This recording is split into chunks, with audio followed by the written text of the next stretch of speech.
Hi, I'm Bill O'Reilly. Thank you for watching us tonight. David Letterman, John Edwards, and homeless vets. That is the subject of this evening's Talking Points memo. Continuing his road show of deception, John Edwards took his desperate campaign to the David Letterman program last night. We'll play you a clip of that in a moment, but first some background. A few months ago, Mr. Edwards began using homeless veterans in his economic to America's propaganda pitch. According to Edwards, the U.S. economy is forcing veterans to live under bridges. You see a very few Americans getting wealthier and wealthier. You see the biggest corporations in America's profits through the roof. ExxonMobil just made $40 billion, record profits. Tonight, 200,000 men and women who wore the uniform of the United States of America and served this country honorably will go to sleep under bridges and on grates. Now, that, of course, is nonsense. There's no linkage between the economy and the veterans. According to Joseph Califano, perhaps America's best expert on substance abuse, up to 90% of homeless vets are addicted or mentally ill. The economy, again, has nothing to do with it.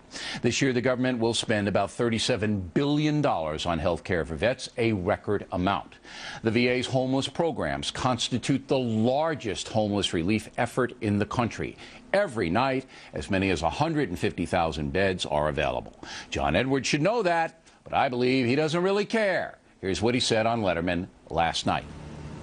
Tell me a little bit about your feud with Bill O'Reilly. Now, this is a tough guy. He's been on the show a couple of times, and he's a tough guy. Tell me, what's going on there? What's at the core of the feud?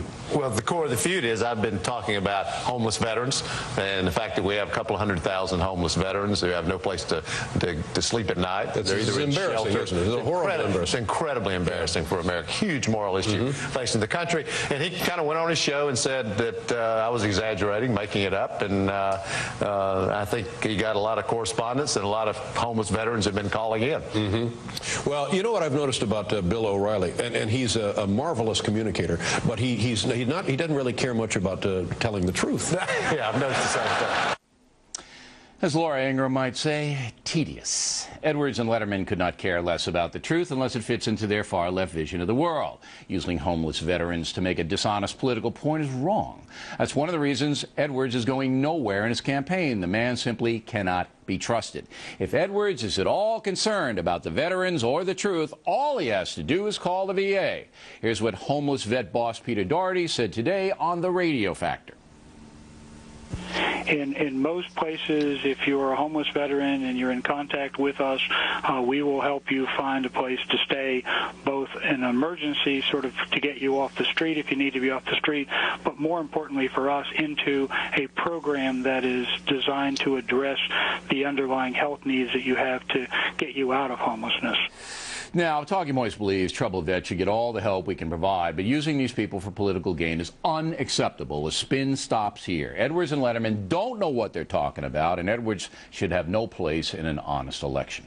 And that's the memo. Now, for the top story tonight, reaction to what you just heard. Joining us from Washington, Carrie Lucas, Vice President of the Independent Women's Forum, a conservative group. And from Boston, Fox News military analyst Colonel David Hunt, who has worked for years with homeless veterans. So your reaction tonight, Colonel? First of all, the vast majority of veterans serve honorably and have productive lives. But the homeless veteran issue is part of a larger problem with the homeless in America. I'm glad it's being talked about.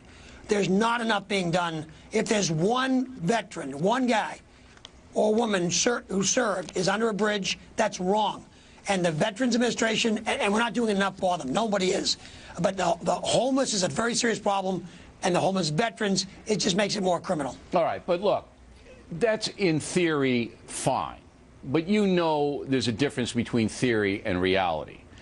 We put out a call for any homeless veteran living under a bridge to get in contact with us or to have an agency get in contact with us. One did, and that was brought to us by the left-wing radio commentator Ed Schultz. All right, one. And we've been doing this for a month. One. We talked to him today, and economics had nothing to do with the situation. Either did substance. This guy had a tremendous personal tragedy in Colorado, and we sympathize with him. We'll get him all the help he needs. But to use this, Colonel, to use this as an economic issue, that there are Hoovervilles all over the country full of veterans who can't get a job and make a living. This, damn it, is wrong, Colonel. It's got to be condemned. It's not what the issue's all about. It's not. I didn't say it was. I'm talking. First of all, you already said 90% of these men and women have serious mental issues or substance abuse problems. Do you believe that based on your experience? There's no question. Absolutely, 100%. There's no. But the economics is not this. It's that we're not getting them the help in any economy. And let's go back to Valley Forge. You've got homeless veterans, homeless people. The tragedy for me is to see a veteran who gave everything for his country, and when he comes back, he's sick.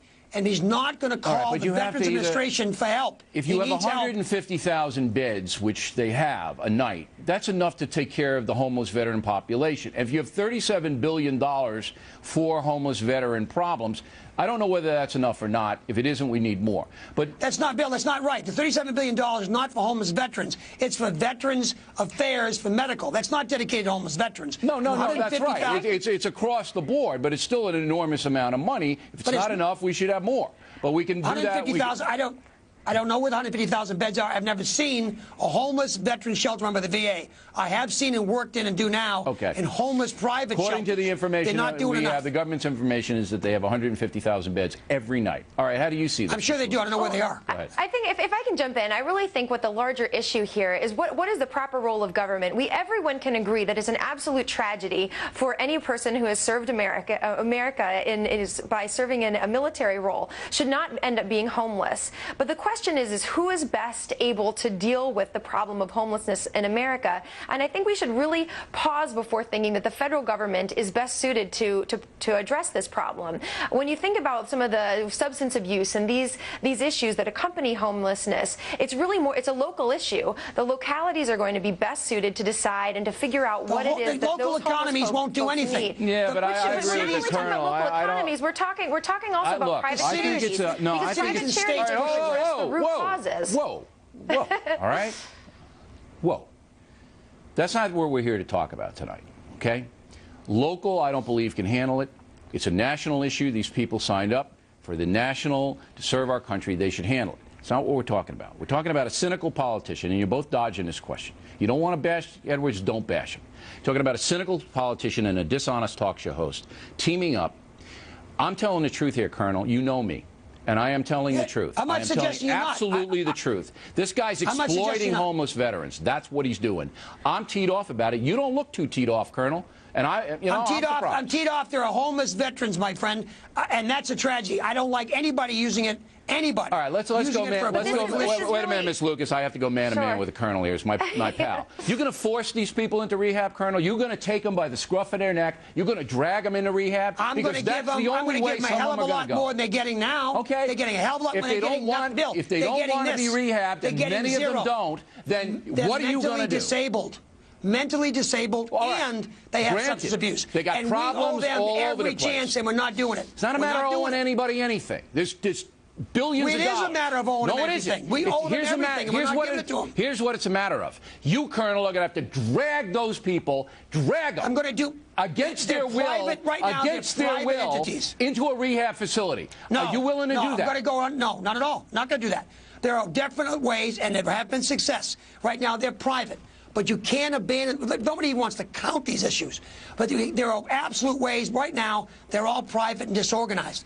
This government asked these guys to serve, and they did. The government owes them much more than they're doing. But it shouldn't be politicized. You and I are working together. You and I are working together, and we're going to break the story in a couple of weeks on a very big package for veterans. I can't say any more than that, but the Colonel and I are working. You bet. Okay.